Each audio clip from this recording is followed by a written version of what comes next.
Hola, amados hermanos y hermanas de la Iglesia Pura Vida. Que todos estén bien bendecidos en su vida, en todos los aspectos de su vida. Soy el hermano Aristeo. Y hoy Dios puso desde el anhelo de mi corazón compartirles un tema muy importante para todos nosotros, que es cómo me empodero en el Señor, en mi corazón. Todos deseamos, todos anhelamos tener el poder del Espíritu Santo en nuestro corazón para crecer mejor en nuestra fe, en nuestra relación con el Señor. El primer texto que quiero leerles se basa en el Evangelio de Marcos, capítulo 7, versículos del 14 del 20 al 23, que nos dice así: y llamando así a toda la multitud les dijo: oídme todos y entended, nada hay fuera del hombre que entre en él, que él pueda contaminar, pero lo que sale de él, eso es lo que contamina al hombre. Si alguno tiene oídos para oír, oiga. Cuando se alejó de la multitud y entró en casa, le preguntaron sus discípulos sobre la parábola. Él les dijo: ¿también vosotros estáis así sin entendimiento? ¿No entendéis que todo lo de fuera que entre en el hombre no le puede contaminar? Porque no entra en su corazón, sino en el vientre, y sale a la letrina.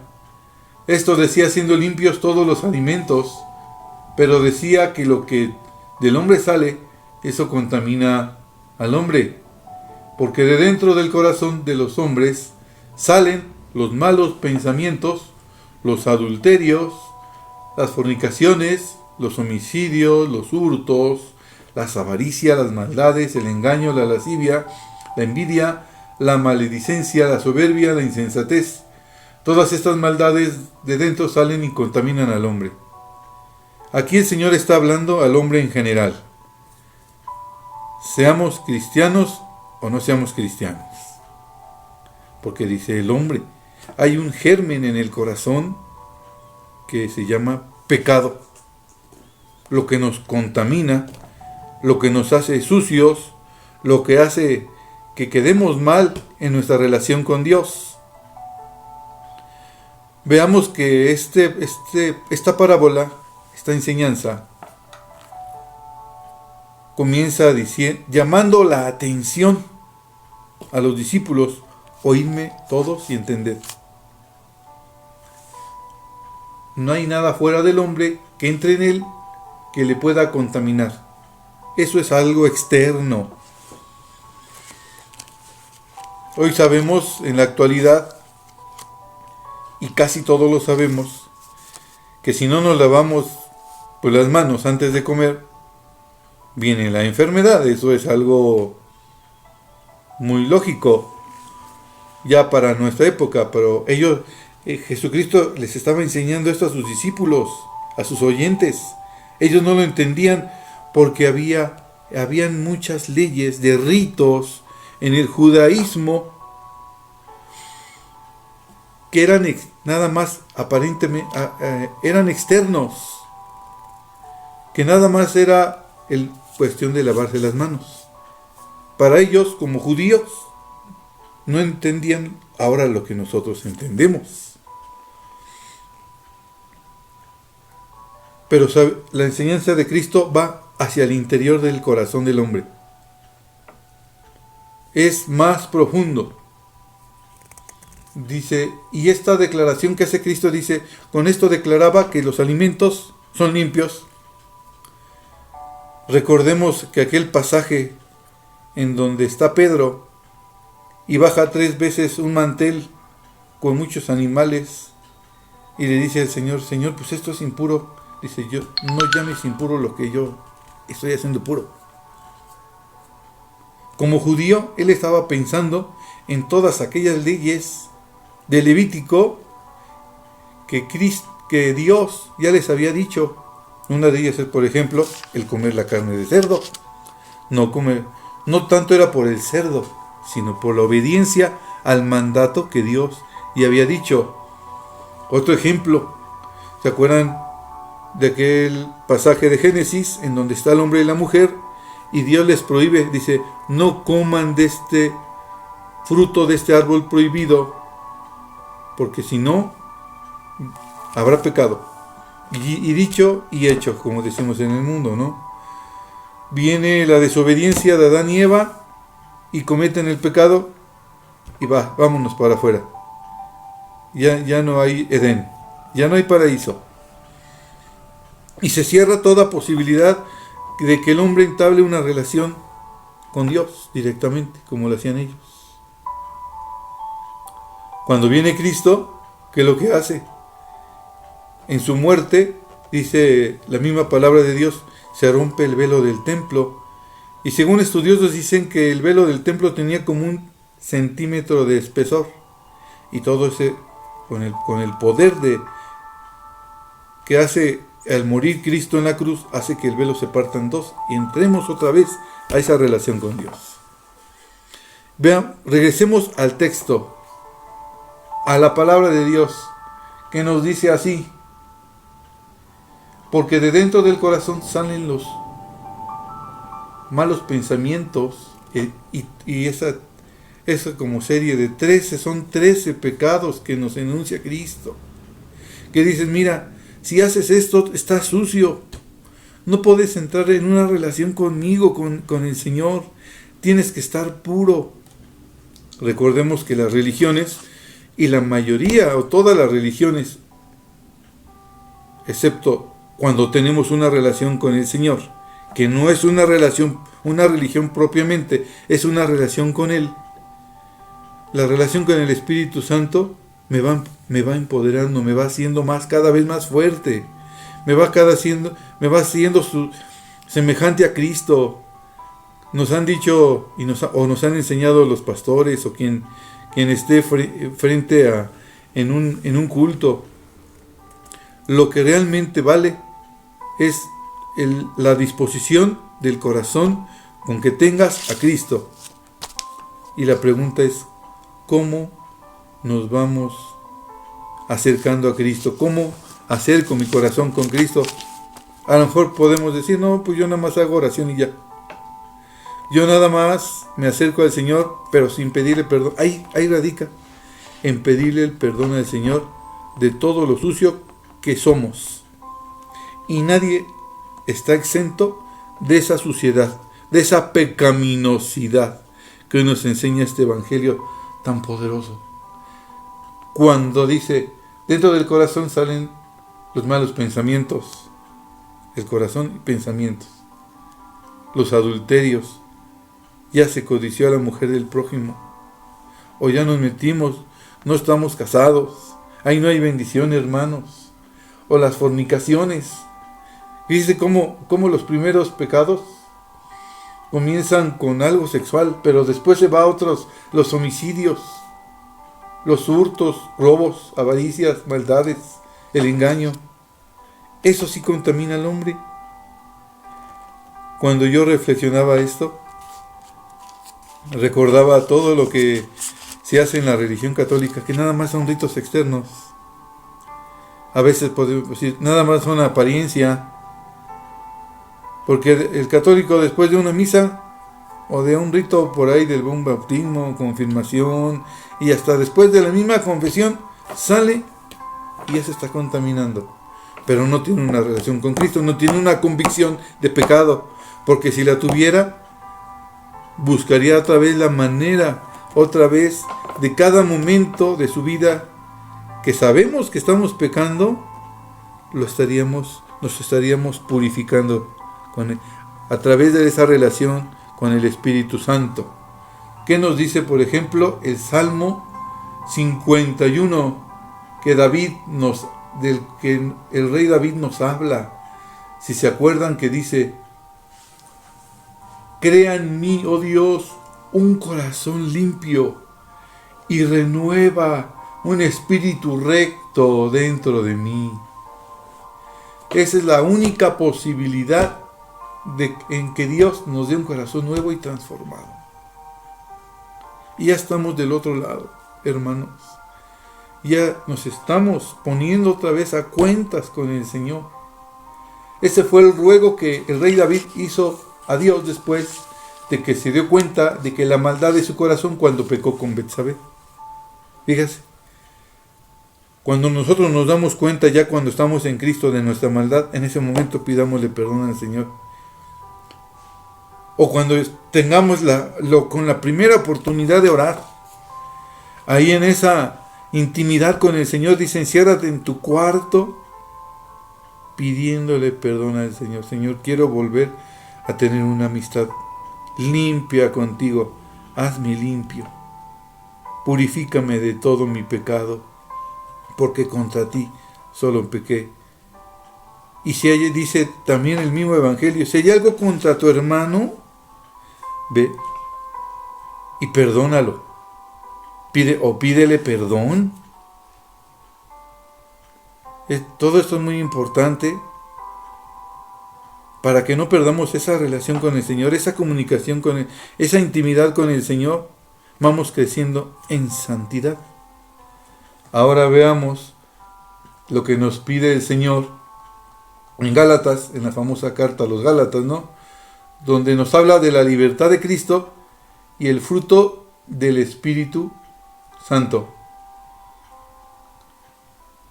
Y en el fondo esta carta nos habla de dos cosas, o la circuncisión o la obra de Cristo. La circuncisión es igual, algo externo para nosotros los varones, quitarnos el prepucio, pero también recordemos que el Antiguo Testamento nos dice, quitad el prepucio de vuestro corazón, esa grasa, eso que nos hace tener duro el corazón. Y diciendo el Señor, hazme tener, Señor, un corazón blando para ti. Dame un corazón sensible a tu presencia. Yo cuando recién llegué a la presencia de Cristo, yo sentía un corazón que me latía, como decimos, ¿no? A 100 por hora, 1000 por hora. Porque era Dios que ya me había tocado. Y comenzaba a tener esa relación con el Señor. Y yo hasta yo disfrutaba mucho la sigo disfrutando de su presencia. Y cuando llego a tener pues ciertas cosas que yo a veces, como decimos sin querer, las tenemos, cada vez me pongo a cuentas con mi Dios, con mi Padre, con el Espíritu Santo. Señor, transfórmame, perdóname, Señor, por aquello, esto, lo otro, lo que yo dije, lo que yo me enojé. Y cada uno de nosotros debe saber sus malas palabras, sus malos pensamientos. Cada uno de nosotros tiene sus propias debilidades. Pero dice Pablo, pero en mis debilidades somos más fuertes en Cristo. Porque el Señor nos está protegiendo aún de nosotros mismos, hermanos. Veamos más adelante un poco lo que nos dice la carta a los Gálatas. ¿Qué son aquellos cosas que nos ayudan a empoderar nuestro corazón? Lo que nos ayuda realmente a caminar por el Espíritu. Pablo contrasta sus enseñanzas aprendidas en la presencia del Señor. No es fruto de nada más de aquí, de su esfuerzo mental. No, eso es algo que nos debemos de quitar de la cabeza. Con el camino pretendido a la perfección legal de los judaizantes, presentaban a los Gálatas. Por eso dice, caminad por el Espíritu y no satisfagan el deseo de la carne. Dice la traducción por el Espíritu más exacta, que en el Espíritu, ya que no se trata aquí de que el cristiano viva en la esfera de lo espiritual, de lo que es verdad, sino de que por la ayuda del Espíritu pueda adelantar el camino a la voluntad de Dios, que es la verdadera santificación práctica. O sea, que lo que tenemos que hacer, lo más práctico. Si los pasos se determinan por los gustos, propósitos y ambiciones del individuo, el camino es carnal, llevando al creyente en sentido contrario a la voluntad de Dios. En cambio, si el Espíritu impulsa los pasos, el Espíritu impulsa los pasos, el camino se ordena según el designio eterno de Dios para su Hijo. La metáfora del andar por una senda es tan conocida y clara que no necesita más explicación. Más que metáfora, es algo real. La sujeción del deseo carnal debe leerse: y no satisfaréis el deseo de la carne. No es una exhortación, sino el resultado lógico de andar por el Espíritu. Pues si el creyente es llevado por el camino de la santidad en cada paso, suprime el deseo que surge de la naturaleza de Adán, ajustándose a la voluntad de Dios. Repito, no se trata de tan solo una separación de una vida ambiciosa y escandalosa, sino de dejar a un lado todas las tendencias carnales, tales como los celos, rivalidades, enfados, por natural que nos parezcan según las normas de la sociedad que conocemos. Sí, eso allá en el mundo, pero aquí es otra cosa muy diferente con el Señor, con el Espíritu Santo. Estos son opuestos entre sí. Es la referencia a carne y al espíritu. Precede a la descripción de la lucha como entre ambos contrincantes. La lucha surge del hecho de que no hay absolutamente nada en común entre el Espíritu de Dios y las tendencias, deseos y operaciones de la carne, fruto de toda ella de la invasión satánica de allá en el Edén. El Espíritu no se preocupa por mejorar las tendencias carnales del hombre, sino las tiene por muertas, gracias a la muerte de Cristo en la cruz, de modo que su función es la de reforzar el nuevo hombre, o sea, la naturaleza espiritual del nuevo nacido. Evitaremos muchas expresiones poco bíblicas en nuestras oraciones y exhortaciones, por sinceras que sean. Si entendemos que la santificación no se efectúa por el lento avance de toda la personalidad humana arruinada por el pecado, sino por una lucha victoriosa contra los elementos satánicos de la carne, en la que el nuevo hombre es auxiliado por el Espíritu de Dios. A los efectos de la disciplina y el robustecimiento de sus hijos no le ha placido a Dios examinar la carne a nosotros enseguida, sino solamente colocarla en el lugar de la muerte en la cruz.